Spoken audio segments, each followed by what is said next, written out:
Sebelumnya perkenalkan nama saya Adi Arif Darmawan sebagai anggota deklarasi. Perkenalkan, nama saya Fajar Sidik, saya sebagai anggota deklarasi. Perkenalkan, saya Raffi Zulfikar sebagai narator. Perkenalkan, saya Rizky Fadila sebagai anggota deklarasi. Perkenalkan, nama saya Edi Masagunanta Novanda sebagai anggota deklarasi. Perkenalkan, nama saya Firman Budiman sebagai Insinyur Haji Raden Juanda Kartawijaya. Deklarasi Juanda. Deklarasi Juanda adalah salah satu perjuangan bangsa Indonesia dalam memperjuangkan batas wilayah laut Indonesia. Wilayah laut perlu diperjuangkan karena di dalamnya terdapat sebuah kesatuan yang dapat dilihat baik dari aspek politik, sosial budaya, hingga pertahanan dan keamanan. Dengan adanya deklarasi Juanda, maka Indonesia menyatakan kepada dunia tentang laut Indonesia, termasuk laut sekitar, di antara dan di dalam kepulauan Indonesia yang menjadi satu kesatuan wilayah NKRI. Pada awalnya, batas wilayah laut Indonesia sudah dibuat oleh pemerintah kolonial Belanda. Hal tersebut termasuk dalam Territorial Zee and Maritime Keringen Ordonnantie atau Ordonansi Lingkungan Maritim dan Teritorial Laut 1939. Ordonansi tersebut berisikan bahwa lebar wilayah laut Indonesia adalah 3 mil mulai dari garis rendah di pantai masing-masing pulau Indonesia. Oleh karena itu, di antara ribuan pulau Indonesia terdapat laut-laut bebas yang dapat membahayakan kesatuan dan persatuan Indonesia karena berpotensi dimanfaatkan banyak pihak. Untuk itu, dibuatlah deklarasi dalam menanggapi hal tersebut oleh Perdana Menteri Insinyur Haji Juanda pada 13 Desember 1957 yang kini kita kenal dengan nama Deklarasi Juanda. Namun pengajuan deklarasi tersebut tampaknya tidak langsung disetujui dan diterima. Pada tahun 1960, Indonesia mencoba mengajukan deklarasi Juanda di UNCLOS II.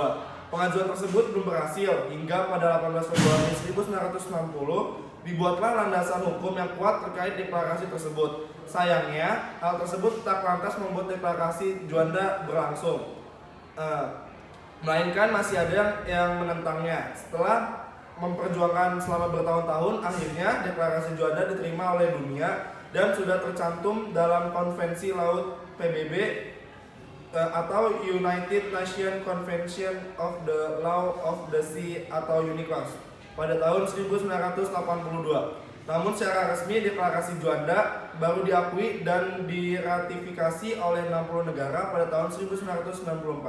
Isi dari deklarasi Juanda tersebut adalah sebagai berikut. 1. Bahwa Indonesia menyatakan sebagai negara kepulauan yang mempunyai corak tersendiri. 2. Bahwa sejak dahulu kala Kepulauan Nusantara ini sudah merupakan satu kesatuan. Yang ketiga, ketentuan Ordonansi 1939 tentang ordonansi dapat memecah belah keutuhan wilayah Indonesia. Selanjutnya, saksikan penampilan drama Deklarasi Juanda dari kami. Yang mengelilingi dan menghidupkan pulau-pulau Indonesia sebagai bagian integral wilayah NKRI. Belanda seperti halnya bangsa Eropa yang lainnya memiliki hak yang sama untuk wilayah tersebut. Dengan demikian, saya memutuskan untuk membentuk suatu panitia interdepartemental yang ditugaskan untuk merancang perancangan Undang-Undang Wilayah Perairan Indonesia.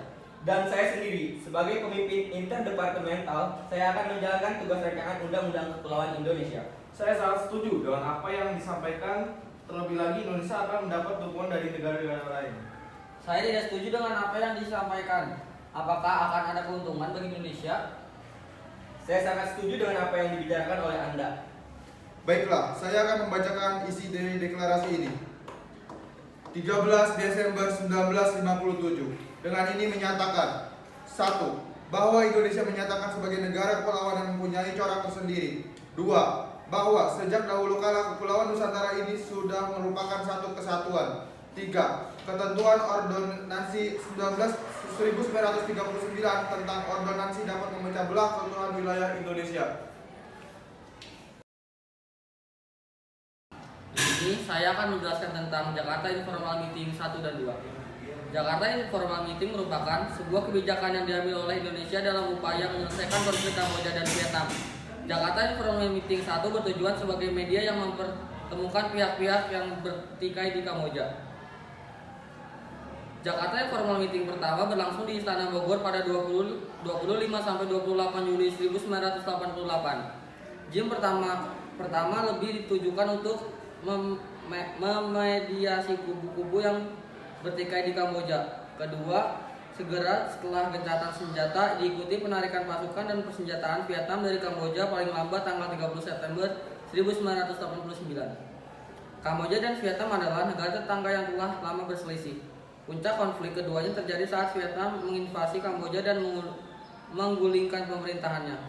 Dilansir dari The Diplomat pada 7 Januari 1979, tentara Vietnam menyerang Phnom Penh dan menggulingkan pemerintahan Khmer Merah. Tujuan Jakarta Informal 1 dan 2, Perang Kamboja dan Vietnam merupakan perang besar yang diperkirakan menelan 2 juta jiwa.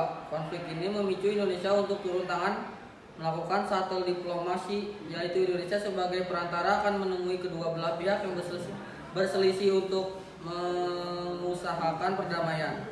Shuttle diplomasi ini membuahkan hasil di mana Vietnam dan Kamboja bersedia duduk berhadapan dalam suatu perundingan yang dinamakan Jakarta Informal Meeting.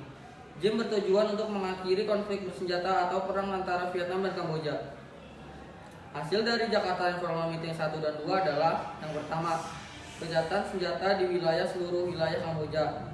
Segera setelah gencatan senjata diikuti penarikan pasukan dan persenjataan Vietnam dari Kamboja paling lambat tanggal 30 September 1989. Akan dibentuk pemerintahan yang mengikutsertakan keempat kelompok yang bertikai di Kamboja. Pengawasan internasional atas penarikan pasukan tersebut serta aspek yang berkaitan.